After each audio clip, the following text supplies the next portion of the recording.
Hey guys, Pro here at VIP Outdoors, and we are going to do a product review today. Generally, it takes me a couple years to get a product review done on a certain item, mainly because I like to put it to the test. I really do. It does take me some time, and when I speak to you guys about products and my experience with them, I want to make sure it comes from experience, not just information that I gather off the internet and then regurgitate it to you.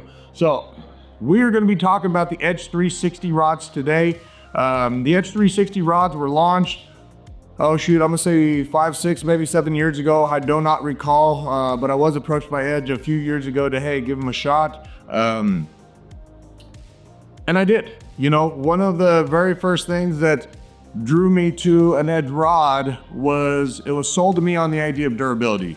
At that time I was guiding, and one of the things that I really disliked doing on my boat when I was guiding is telling people to don't or not do something, because that's just not an enjoyable time when you're on a guide boat. So I felt like quite a few times I was telling my customers, hey, don't pull that rod tip down, or hey, don't do this, don't do that with the rod, and everything, all the negativity, the negative suggestions I guess I was giving my customers was based on the rod. And so anyways, when I was approached with by Edge, they came up to me and they literally grabbed the tip of this thing and just started yanking on it and twisting it in different directions. I'm like, what is going on? I'm like, that's where it generally breaks. That's where it generally breaks. So at the very least, I was like, okay, I'm gonna give it a shot. So I purchased a set of my first rods. The very first rod sets that I purchased were the 1064 and the 924. Now, let's go over those exact models that they have in the Edge 360 series. The 360 trolling series is exactly what we're talking about today. From that time, they developed a few more. So the very first one they have that just launched, actually maybe even beginning of last year, is the Edge 360 Pro, the 804. So you're talking about an 8-foot rod built the same way that the rest of them are. The 4 and 5 power series of the Edge rod are the most popular of the 3 different powers. You have a 4, 5, and a 6 power. When they first launched the 6, or all 3 of them, definitely the 6 we found to be too heavy for a lot of our salmon trolling fisheries. So the 4 and the 5 power are definitely the most popular. The second one is the 924 series, or the 92 series, so 924 and 925. And then we have the 10-foot series, which is going to be the 1064 and the 1065. And they last year launched an 1165. And so again, with that 4 or 5 at the end is what we're talking weight rating power-wise when we talk about a rod. So let's get into the nuts and bolts of the rod design, the build, and then we'll talk about usage and the overall Edge experience, if you will. When you purchase an Edge rod, what you're going to expect. Okay, these rods are very well built rods. Okay, in the couple years that I've been running them and running them hard, so I would say I'm on, this is gonna be year 4, so I've had 3 years in the boat with a lot of these rods. I literally broke 2 rods. One of them I closed in my rod locker, and the other one I forgot to close my bleed tank, and I took off driving, and it came over and snapped one. So both of them my fault, right? But very, very durable rod. When you look at the guides don't have the porcelain inside, okay? Without that porcelain, you don't have the ability with that porcelain to break. They are smoothed out. I don't get any line chafing, even though this is a metal in here on these guides. I don't get any line chafing from that, all right? They come down to a carbon fiber. This is what they consider their carbon fiber handle. What I like about their handle in comparison to other carbon fibers out there is this is not smooth. Some of the carbon fibers out there are really, really smooth, and in doing so with our fisheries in the Northwest and when we're bait fishing, things get slippery, right? And maybe for yourself, you got that figured out and you're used to it, and that's absolutely fine. But for me, I like having that extra texture, that extra grip on there, on these reel handles. The reel seats, this is another thing that drew me to them. So all these are machined out. I believe they're aluminum. You have a double locking nut on there, on the reel seat, so I never have to worry about those reels popping off.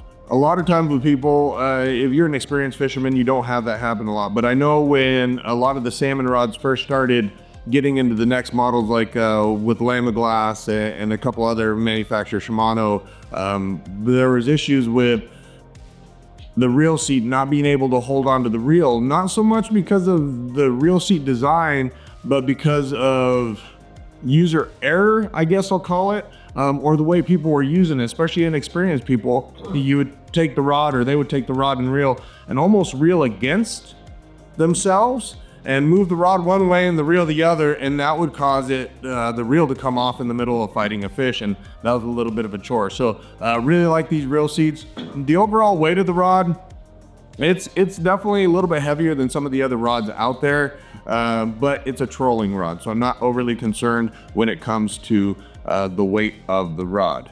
Now, so that's the overall design. What do we use each rod for?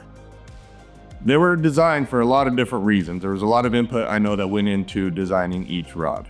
I'm gonna start with the shortest one being the 804. And they developed the 804 after the 9.2 and the 10-foot series as a rod to handle, I guess, shorter situations, smaller situations. When you're trolling with 360s, so pro trolls, whatever it is, you have different fisheries. And I think of the Drano Lake fishery in particular, where everything is super tight, congested, and you need a rod that's just a lot more manageable. This is gonna be your most manageable rod.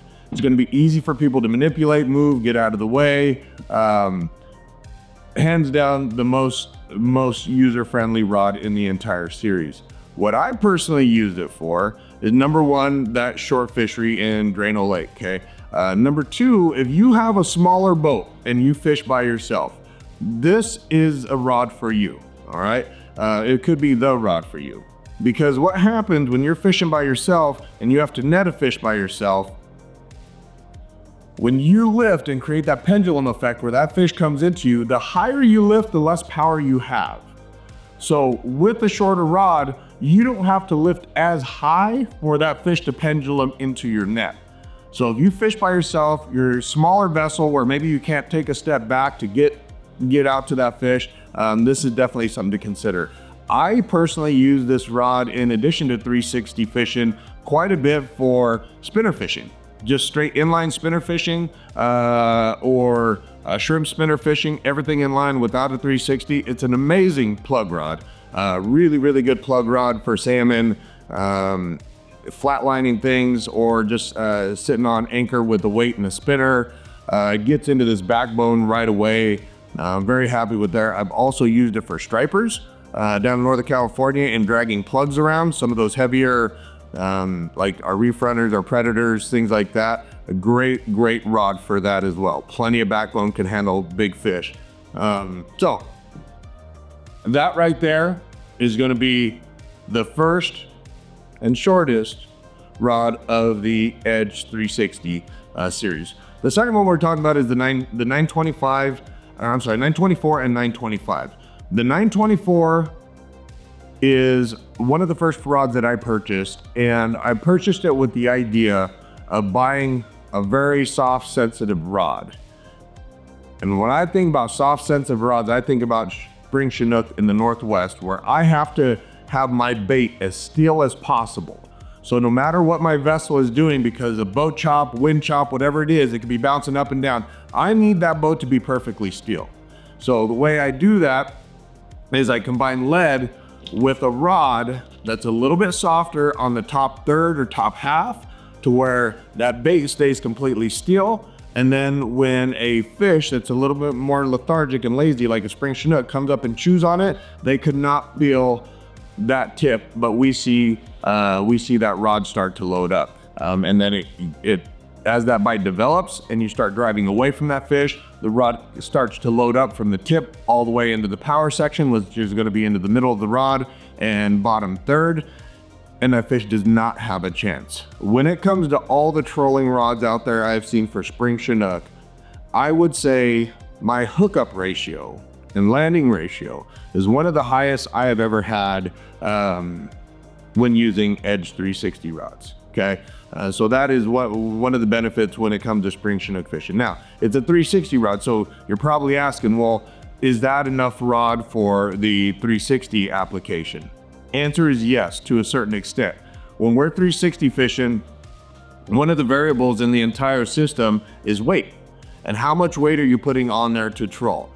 If I'm fishing in Astoria, where I gotta use 16, 20 ounces of lead, that's too much. You could see the rod flex. And these edge rods, let me back up a little bit. These edge rods on design, if you take it and you lift up on a fish and you see the arch from side view, it's almost like there's 3 sections. And when I first saw that, I almost didn't like it because we're all used to a nice curvature in that. And it didn't make a lot of sense to me. But then understanding the design of it and why they do it that way, it started to make sense. So it's an ugly bend, but it's a very effective bend in that rod. So when you're talking about using those Pro Trolls in the 4 power, in the 924, the amount of weight that you want to use is you want to make sure you don't go so heavy that the bottom of the thump gets into the middle of the run. I like leaving that front third of the rod to do all the work. So depending on where I'm 360 fishing, that's how I determine which rod I'm going to use. So the max weight that I would suggest for pro trolling is 12 ounces with the 4 power. 12 ounces with the 4 power. There's some other variables in there also. Water speed. Are you fishing in the WAM where there's not a lot of current, or are you at buoy 10? All of those create pressure, right? There's all the variables that create additional pressure on the rod, but we want just that top third of the rod flexing, and that's when you're going to get the best performance out of it in the 360 model. Obviously, if you go into the 1064, what's going to happen is that top third just became a little bit longer. And when you get a little bit longer on that top third, that creates that flex on the 360, it's going to take longer for that 360 to rotate all the way around because it's going to have more give. You have more length, softer, has more give. So the rotation of the 360 is not going to thump as hard. It's going to be kind of a slower, methodical turning presentation down there. So that's not always a bad thing. Definitely not always a bad thing, and we'll get to that a little bit more on that here in a little bit. The next one up is going to be the 5 series, or the 5 power, excuse me, in the 10 foot, so 1064 and 1065. The 1064, getting back to our spring Chinook, is probably one of my favorite rods when it comes to inline fishing for spring Chinook. Again, that front third provides enough sponge and give to compensate for boat movement, rod movement, chop, whatever it is, to continue having that nice steady presentation. And again, in my opinion, when it comes to catching spring Chinook, you want it steady eddy for the most part. And when I say spring Chinook, I'm talking Columbia River spring Chinook in the month of March, beginning of April. Okay, that's what I'm referring to. Now, when I get into the 360 application, the 1064 is not necessarily my go-to. Does it work? Yes. Can you catch fish on it? Yes. But I find that it's so soft that I miss some fish sometimes because they come up and bite on it and it doesn't get into that backbone as fast as I want it to. Okay, so what I do in that application is I move up to the 1065 when I'm pro trolling with the 10-foot model of these. So I bring me to the 5 power, 9.2, 10 foot and 11 foot as well now. Okay, so let's talk about that 9.5, that 925. That 925, hands down, one of my favorite 360 rods for trolling Astoria and fall Chinook. When I put heavier lead on in the Willamette, great rod for it. What you're gonna find is it's gonna be really snappy, okay? Which sometimes that's what they want, that additional snap. And so just overall really good rod.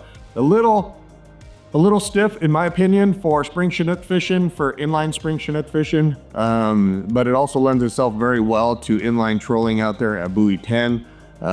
Just a very good overall. Again, shorter the boat, shorter the rod, less room you have to operate. We could touch on that here in a minute, but just kind of keep that in the back of your mind.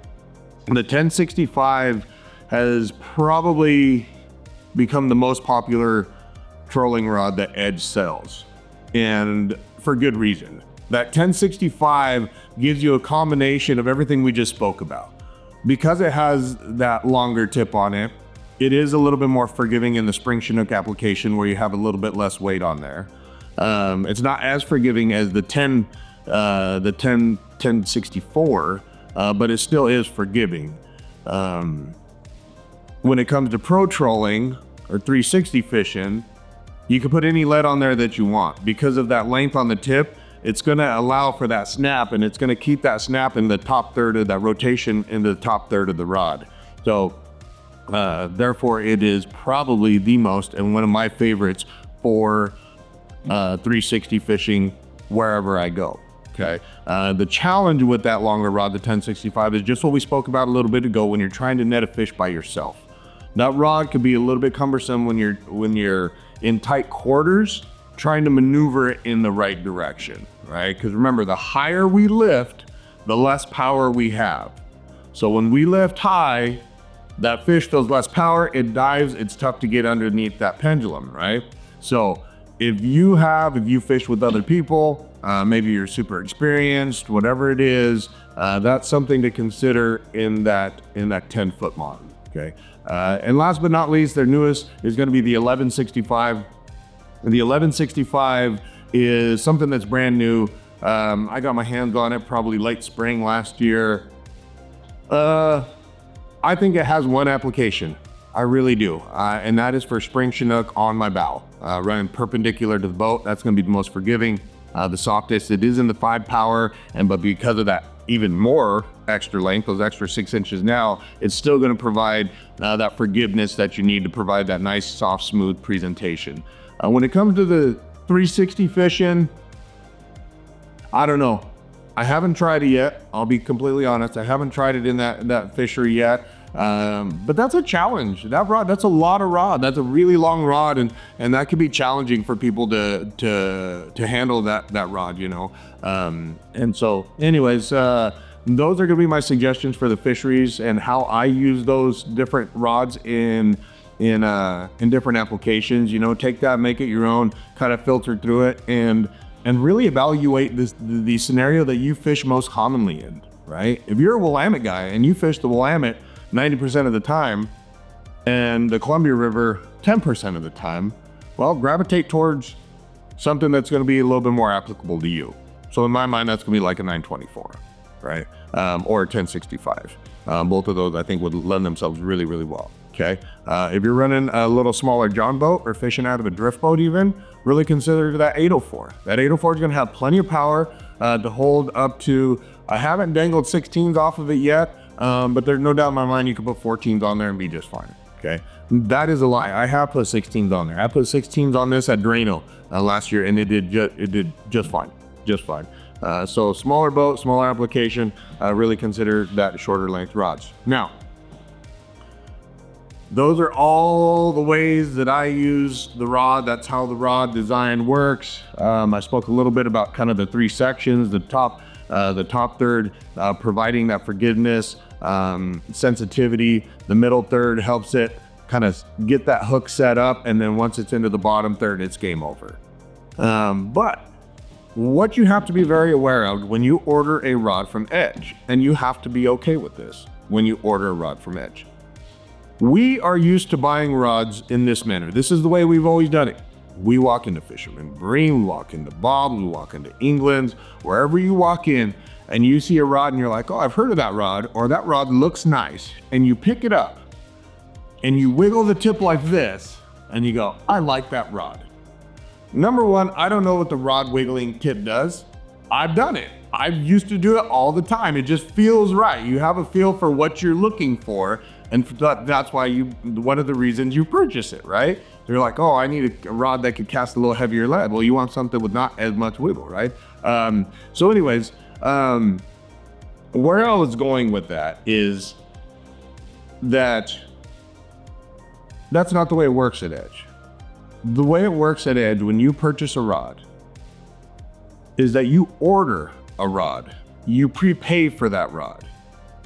If they have it in stock, great, but that's going to be very limited chance of it being in stock. There's potential you can wait from anywhere from 2 weeks all the way out to I've heard even 3 months, maybe even longer. Okay. So that's kind of the challenging part, right? Because a lot of us as fishermen, we want that instant gratification, random reinforcement. Like, man, I just got a paycheck that I didn't expect. I'm going to go buy a nice rod. You want to buy it? You want to buy it now. But that's not the way it works there.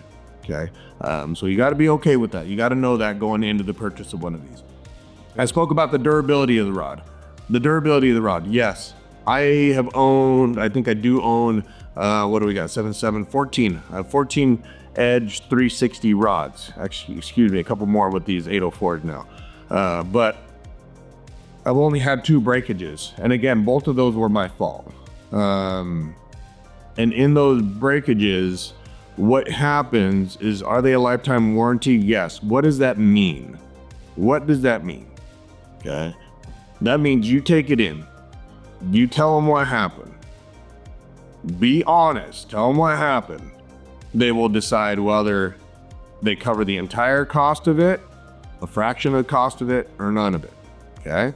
Accidents happen. That's the way it goes, right? Because that's life. But the way the warranty works, even though it's a lifetime warranty, you drop your rod off and they will let you know when it's ready. That could be a challenge for a lot of people. Okay. Obviously the fix-all for that is to have a backup rod, right? But not everybody can do that. I totally understand. So just know that if you have an issue with your rod and you have to take it in, it is not the old school lifetime warranty. I'm sorry, we're not living in 1990 anymore. I wish we were, but we're not. Okay. So now you cannot just take a rod in and say, it's broken, I need a new one. That's just not the way things work anymore. It's unfortunate. I wish they did.